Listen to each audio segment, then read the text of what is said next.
Je n'oublierai jamais ce soir où, assis dans notre appartement parisien, j'ai vu mon monde s'effondrer sous un simple clic. Benjamin, l'amour de ma vie, était à mes côtés. Ignorant encore que notre secret le plus précieux venait d'être exposé au vitriol d'un commentaire anonyme sur les réseaux sociaux. Comment un mot haineux pouvait-il transformer notre idylle en un tourbillon de trahison et de douleur, nous forçant à affronter les ombres de notre propre famille? C'était un soir d'automne à Paris, où l'air portait encore la chaleur résiduelle de l'été indien. Je m'appelle Léopold. Et à 32 ans, je croyais avoir enfin trouvé l'équilibre. Benjamin et moi vivions ensemble depuis 5 ans. Dans un petit appartement du Marais. Ce quartier vibrant où les cœurs battent au rythme de la liberté. Mais ce soir-là, tout a basculé. J'étais en train de scroller distraitement sur mon téléphone, quand une notification m'a alerté, un post viral sur Twitter. Ou plutôt X comme on l'appelle maintenant. C'était une photo de nous deux, prise lors d'une fête familiale l'année précédente. Dessous, un commentaire, ces deux PD dégoûtants osent se montrer en public avec des enfants autour. La France pourrie à cause d'eux. Signé d'un compte anonyme. Mais partagé des milliers de fois en quelques heures. Mon cœur s'est serré comme un étau. Benjamin était dans la cuisine, préparant un dîner simple au du coq au vin. Son plat signature pour apaiser mes nerfs après une longue journée à l'université où j'enseigne la littérature. Je n'ai pas osé lui dire tout de suite. À l'intérieur, une tempête faisait rage. Pourquoi maintenant? Notre relation n'était pas un secret pour nos amis proches. Mais pour ma famille conservatrice, originaire de la Bourgogne, c'était une ombre que nous gardions cachée. Mon père, un vigneron traditionnaliste, n'aurait jamais accepté. Et ma sœur, Claire, avec ses enfants que nous adorions, risquait de nous tourner le dos. Ce commentaire n'était pas seulement haineux, il était une bombe à retardement. Je me suis levé, les jambes tremblantes, et je suis allé vers Benjamin. Il m'a souri. Ce sourire qui illuminait toujours mes jours les plus sombres. Qu'est-ce qui ne va pas? Léo? A-t-il demandé, posant la cuillère. J'ai hésité. Mais les mots sont sortis comme un torrent, regarde ça. Il a pris le téléphone. Et son visage s'est décomposé. C'est nous. Comment?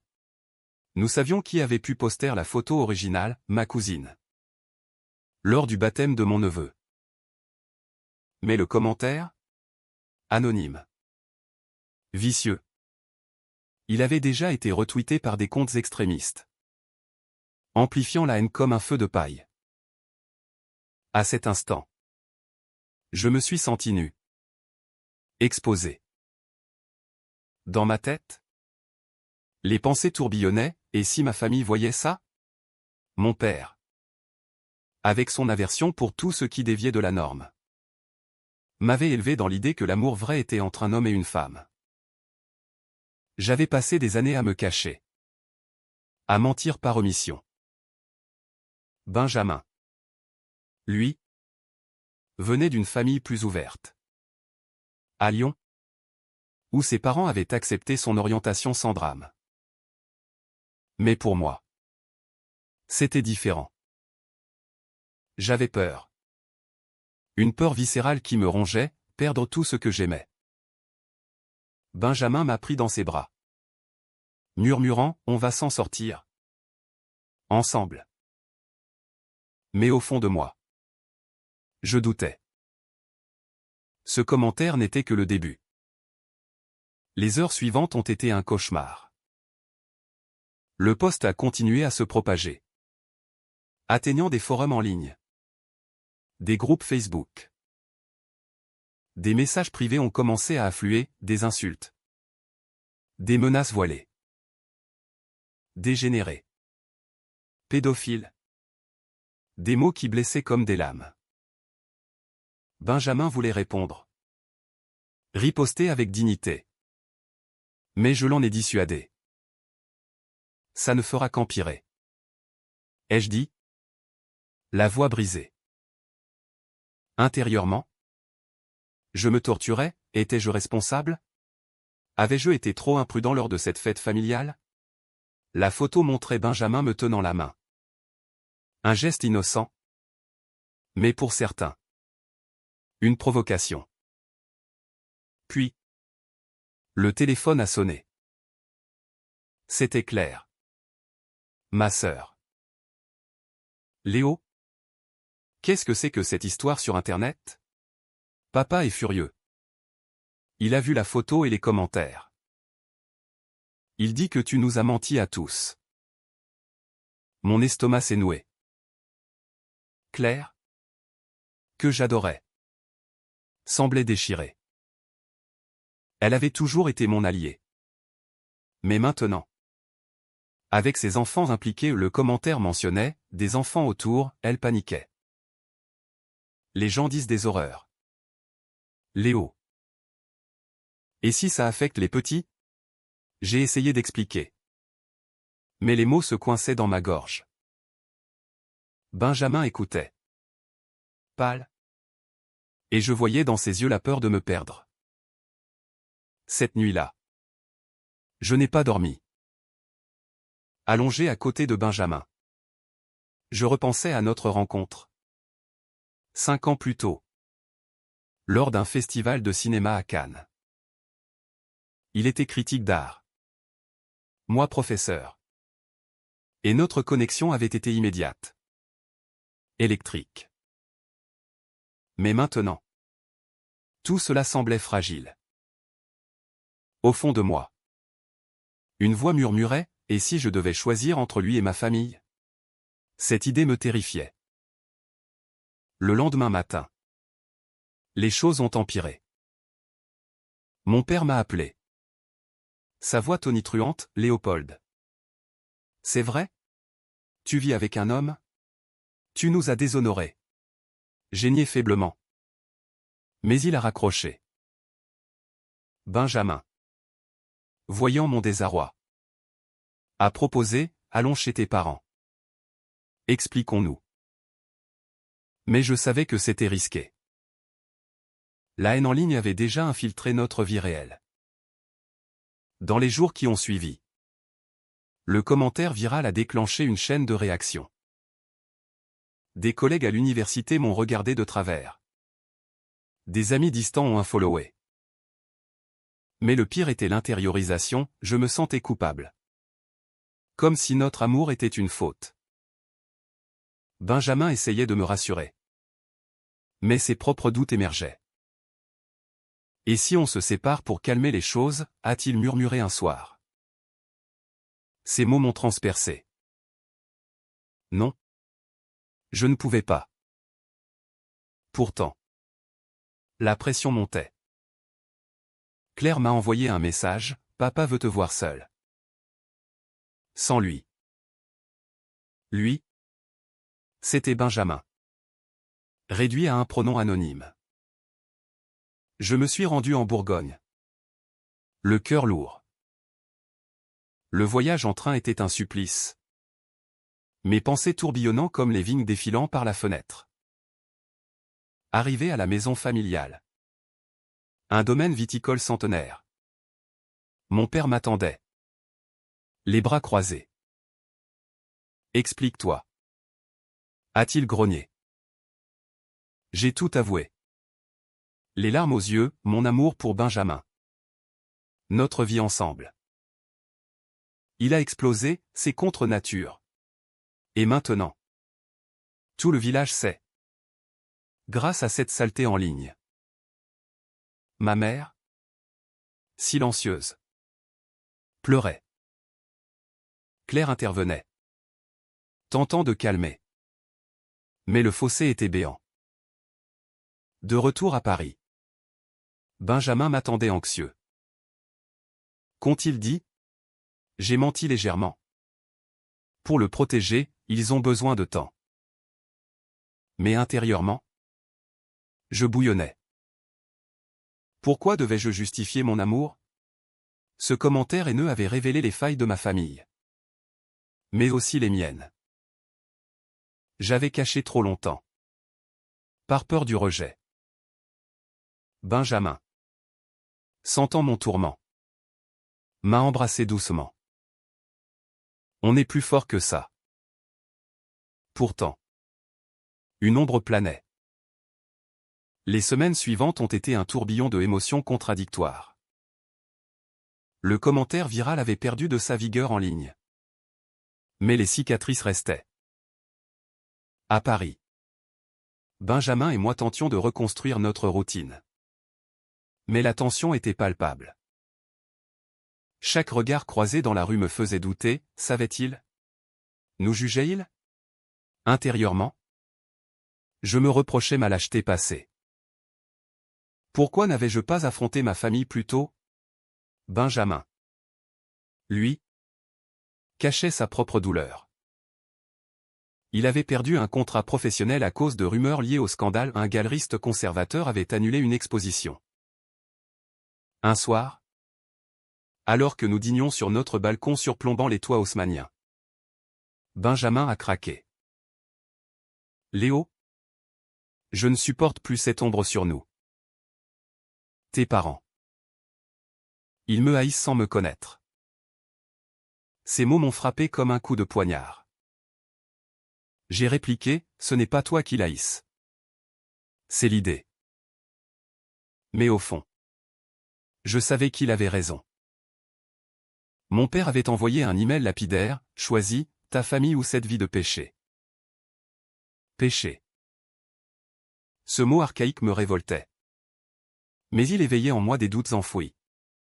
Hérité d'une éducation catholique stricte. Claire est venue nous rendre visite. Un geste inattendu. Elle est arrivée avec un bouquet de fleurs. Les yeux rougis. Je suis désolé. Léo. J'ai vu les commentaires. C'est affreux. Mais papa est intransigeant. Benjamin l'a accueilli poliment. Mais la gêne était évidente.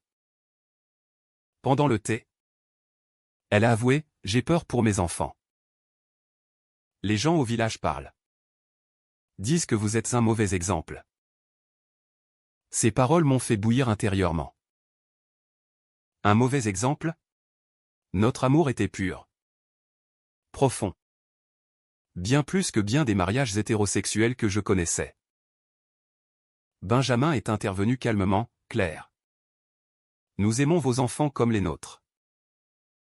Nous ne leur ferions jamais de mal. Mais Claire a révélé un secret qui m'a glacé, c'est maman qui a posté la photo originale. Elle pensait que c'était innocent. Pour partager la famille. Mais le commentaire. On soupçonne un voisin jaloux. Maman?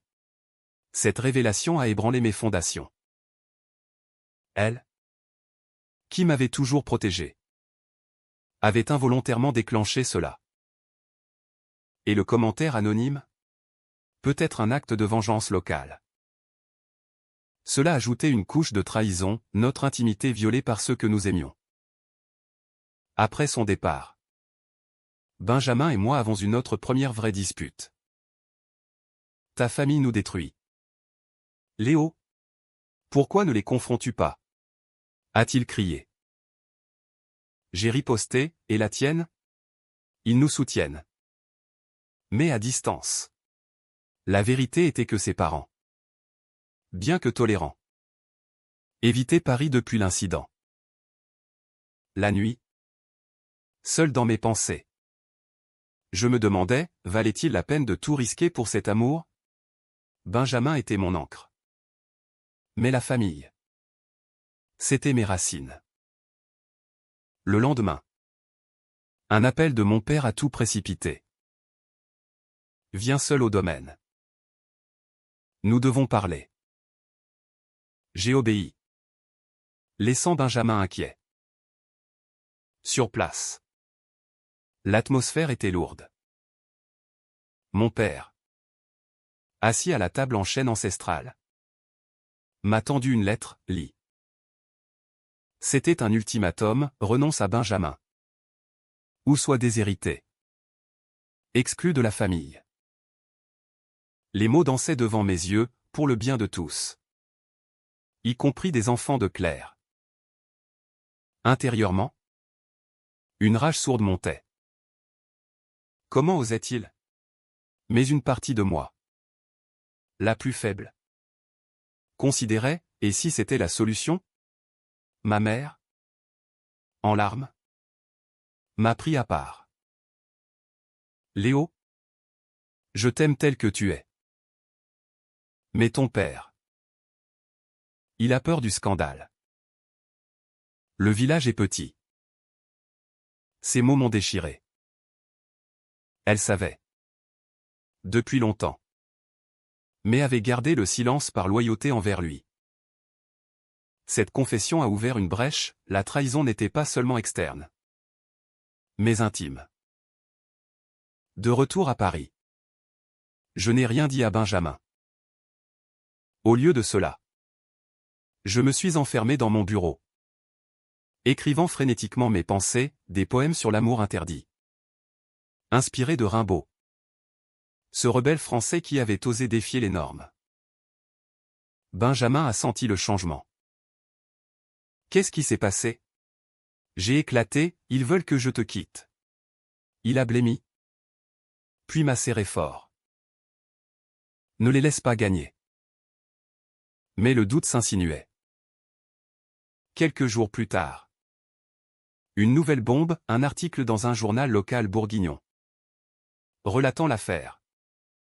Avec notre photo. Scandale familial suite à un coming out forcé. Les commentaires en ligne ressurgissaient. Plus virulents. Benjamin a reçu des menaces directes. Et pour la première fois.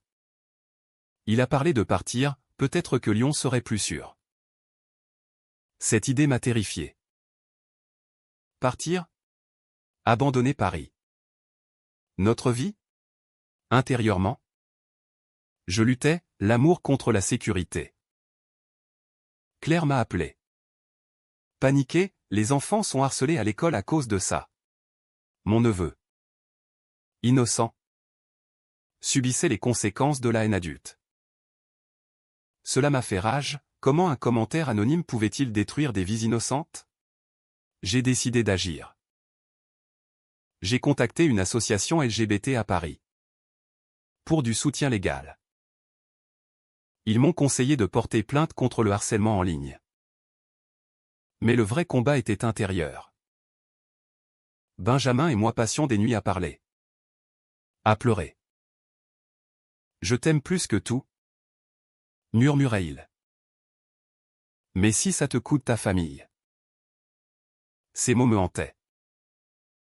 Un soir, lors d'une promenade le long de la Seine, sous les lumières des bateaux-mouches, il m'a demandé, choisirais-tu eux plutôt que moi? J'ai répondu non.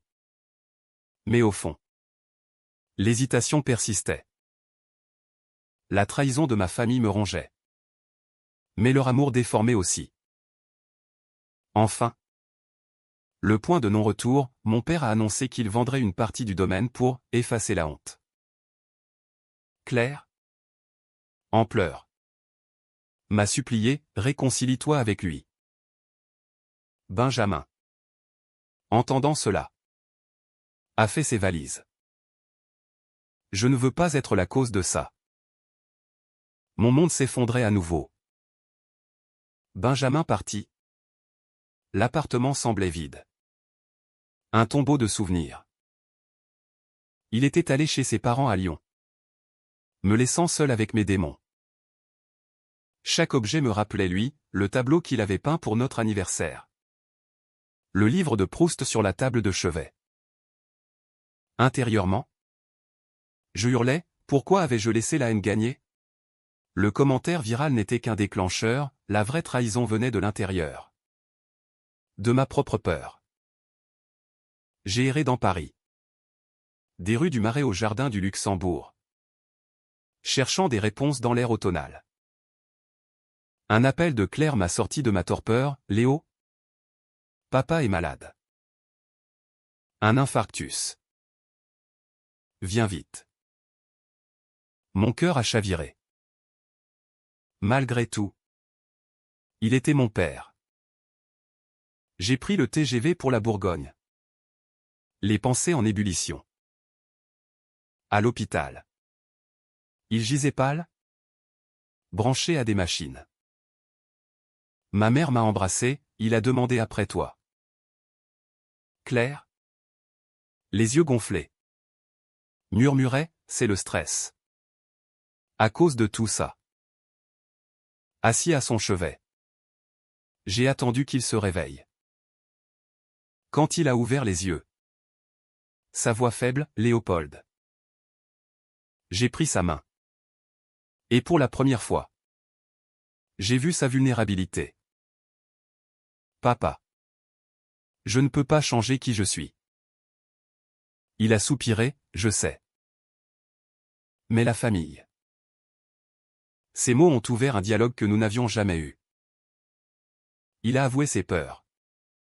Hérité de son éducation rigide. De la guerre et des traditions. J'ai eu tort de te forcer. Des larmes coulaient sur ses joues burinées. Cette confession a été un tournant. Intérieurement, je sentais un poids se lever, la trahison n'était pas irréversible. Ma mère a ajouté, j'ai supprimé la photo. Et j'ai parlé au voisin, c'était lui. Le commentaire? Par jalousie sur une affaire de vigne. Le mystère résolu. Mais les dommages persistants. Claire m'a serré dans ses bras, ramène Benjamin. Je veux le connaître. De retour à Paris. J'ai appelé Benjamin. Reviens. S'il te plaît. Sa voix tremblait, et ta famille? J'ai expliqué l'infarctus. Les aveux. Il a hésité. Blessé par mon silence passé. Tu m'as laissé partir sans lutter. Ces mots m'ont transpercé. J'ai réalisé ma faute, j'avais priorisé la peur familiale sur notre amour. Pardonne-moi. Ai-je imploré. Il est revenu. Et notre retrouvailles ont été intenses. Chargées d'émotions. Assis sur le canapé. Nous avons parlé des heures. Déversant nos doutes. J'ai eu peur de te perdre. A-t-il admis? Moi aussi. Ai-je répondu? Ce moment a renforcé notre lien. Mais les cicatrices restaient. Le commentaire avait révélé des failles. Mais aussi une force insoupçonnée. Peu après. Nous sommes allés ensemble en Bourgogne. L'accueil fut tendu, mon père. Encore faible. A serré la main de Benjamin avec effort. Bienvenue. A-t-il murmuré. Ma mère a préparé un repas. Et Claire a amené les enfants. Qui ont embrassé Benjamin comme un oncle. Mais sous la surface. Les tensions bouillonnaient. Lors du dîner. Mon père a lâché, je ne comprends pas. Mais je t'aime. Fils. Benjamin a répondu avec grâce, l'amour n'a pas besoin d'être compris. Seulement accepté.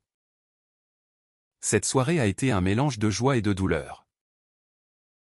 Intérieurement, je jubilais, un pas vers la réconciliation. Mais un incident a tout remis en question. Un voisin est passé. Lançant une remarque homophobe voilée. Mon père l'a rembarré, sortez de chez moi. Ce geste inattendu m'a ému aux larmes. Benjamin. Voyant cela. M'a chuchoté, peut-être y a-t-il de l'espoir. Pourtant. Le retour à Paris a apporté de nouveaux défis. L'article local avait été repris nationalement. Et des associations LGBT nous contactaient pour témoigner. Benjamin voulait accepter, pour aider d'autres. Moi. J'hésitais. craignant de raviver la haine. Et si ça empire? Mais il insistait, on ne peut pas se cacher éternellement. Finalement, nous avons donné une interview anonyme à un magazine progressiste. Raconter notre histoire a été cathartique, le commentaire haineux. La viralité. La fracture familiale. Les réactions ont été mixtes, soutien massif. Mais aussi troll persistant. Intérieurement, je me sentais libéré. Mais vulnérable. Puis, un coup de théâtre, Claire a révélé qu'elle avait elle-même lutté avec son identité autrefois. Un secret enfoui. J'ai aimé une femme au lycée. Mais j'ai choisi la sécurité. Cette confession a deepen notre lien. Benjamin l'a embrassée, tu es courageuse. Mon père, apprenant cela, a été ébranlé. Réalisant que la norme était illusoire. Ces révélations ont tissé un nouveau tissu familial. Nous passions plus de temps ensemble. Organisant des week-ends à Paris. Les enfants adoraient Benjamin. Le surnommant Oncle Ben. Mais la guérison était lente. Un soir, mon père m'a pris à part, je regrette mes mots. Peux-tu me pardonner? J'ai hoché la tête. Ému. Benjamin et moi. Renforcés. Envisageons l'avenir. Mariage, a-t-il suggéré un jour. Sous la tour Eiffel illuminée. J'ai souri, pourquoi pas. Mais au fond, je savais que le chemin était encore long. L'hiver s'installait sur Paris, enveloppant la ville d'un manteau de givre. Benjamin et moi avions repris notre vie. Mais avec une vigilance accrue. Le commentaire viral était devenu un lointain écho. Mais ses répercussions persistaient. À l'université, des étudiants m'approchaient pour du soutien. Me voyant comme un modèle. Intérieurement, cela me flattait. Mais me terrifiait, étais-je prêt à être ce porte-drapeau? Un jour, un email anonyme a ressuscité la peur, vous n'avez pas fini d'entendre parler de nous. Benjamin l'a vu en premier. Et sa réaction fut explosive, appelons la police. Nous l'avons fait. Et l'enquête a révélé que c'était le même voisin bourguignon. Motivé par une vieille rancune familiale. Il a été arrêté pour harcèlement. Un soulagement. Mais une victoire amère. Pourquoi tant de haine, me demandais-je en silence. Ma famille évoluait. Mon père, remis de son infarctus, venait nous visiter. Lors d'une promenade au Louvre. Il a admis, j'ai lu sur l'homosexualité. C'est plus complexe que je pensais. Benjamin l'a remercié. Et un lien timide s'est formé. Claire, libérée de son secret, était plus ouverte. Organisant des dîners où nous rions ensemble. Pourtant, un nouveau conflit surgit, Benjamin voulait adopter un enfant. On pourrait former une famille. L'idée m'enchantait. Mais me paniquait. Avec notre passé exposé. Serions-nous acceptés? Intérieurement, je luttais, l'amour parental contre les jugements sociétaux. Et si on nous refuse à cause du scandale, ai-je argué. Il a insisté, on se battra. Cette discussion a ravivé des tensions. Un soir, après une dispute, Benjamin est sorti, me laissant seul. Mes pensées tourbillonnaient, avais-je le droit de priver notre amour d'un avenir plus grand? Quand il est rentré, les yeux rougis, il a avoué, j'ai peur que tu regrettes. Nous nous sommes réconciliés. Mais le doute persistait. Le climax est arrivé lors d'une réunion familiale pour Noël. Au domaine, sous les guirlandes, l'atmosphère était festive. mais tendu. Mon père a porté un toast à la famille. Telle qu'elle est. Benjamin et moi avons échangé un regard ému. Mais Claire a craqué, j'en ai marre des secrets. Elle a révélé une trahison plus profonde, des années plus tôt. Mon père avait eu une liaison, brisant presque le mariage. Ma mère l'a confirmé. En larmes. Cette révélation a explosé comme une bombe. Mon père. Tête basse, j'ai été hypocrite. Intérieurement, je bouillonnais, lui, qui me jugeait, avait ses propres faiblesses. Benjamin m'a soutenu, personne n'est parfait. La soirée s'est transformée en catharsis collective, pleurs. Aveux. Pardon. Le lendemain. Seul avec mon père dans les vignes gelées. J'ai confronté, pourquoi m'as-tu jugé si durement? Il a soupiré, par peur de mes propres erreurs. Ce moment a scellé notre réconciliation. De retour à Paris. Benjamin et moi avons décidé d'avancer, entamer les démarches d'adoption. Les mois suivants ont été un mélange d'espoir et d'épreuves. L'association LGBT nous aidait. Mais les bureaucraties françaises étaient lentes. Un refus initial nous a dévastés, profil instable suite à publicité récente. Benjamin a rage, à cause d'un commentaire haineux. Mais nous avons fait appel. Témoignant de notre résilience. Claire nous a soutenus. Amenant les enfants pour des week-ends. Mon neveu m'a dit, j'aime oncle Ben. Pourquoi les gens sont méchants? Ces mots innocents m'ont ému. Renforçant ma détermination. Enfin. Une approbation provisoire est arrivée. Benjamin et moi avons pleuré de joie. Mon père. Apprenant cela. A appelé, je suis fier de toi. Fils.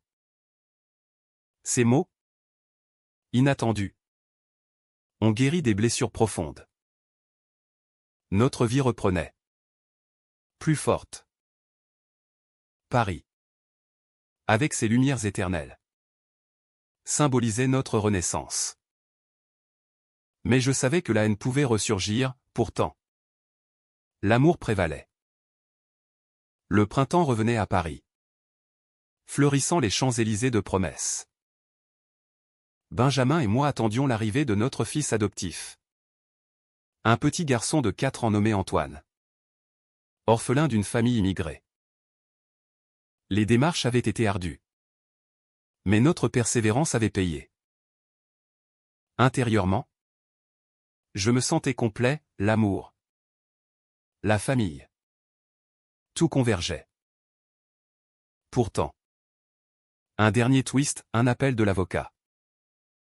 Le voisin harceleur avait été libéré sous caution et postait à nouveau en ligne. Pas fini avec ces déviants. La peur ressurgit. Mais cette fois, nous étions prêts. Avec le soutien familial, nous avons renforcé la plainte. Et il a été condamné à une peine ferme. Justice rendue. Enfin. Ma famille s'est unie autour de nous. Mon père, transformé, a offert une parcelle de vigne pour Antoine, pour son avenir. Claire et les enfants venaient souvent, créant des liens. Ma mère, radieuse, tricotait pour le petit. Le jour de l'arrivée d'Antoine, à l'aéroport, l'émotion était palpable. Benjamin le prit dans ses bras. Et je vis dans ses yeux l'amour paternel instantané. À la maison. Nous l'avons installé. Et il a souri timidement. Intérieurement, je pensais, ce commentaire haineux, qui avait failli tout détruire, nous avait finalement renforcés. Les années passèrent en un clin d'œil. Antoine grandissait. Entouré d'amour. Nous l'élevions dans la tolérance. Lui racontant notre histoire comme un conte de résilience. Mon père. Vieilli message. Passez des étés avec nous. Apprenant à Benjamin les secrets du vin. Un soir, lors d'un dîner familial à Paris, je portais un toast à l'amour qui triomphe. Benjamin me serra la main. Et je sus que nous avions gagné. La haine virale n'était plus qu'un souvenir. Remplacée par une famille unie. Diverse. Humaine. Dans mes réflexions solitaires, je réalisais, les épreuves nous avaient rendus meilleurs. Le commentaire avait brisé. Mais aussi reconstruit. Et dans cette France moderne, notre histoire était un témoignage, l'amour, quel qu'il soit, mérite d'être célébré.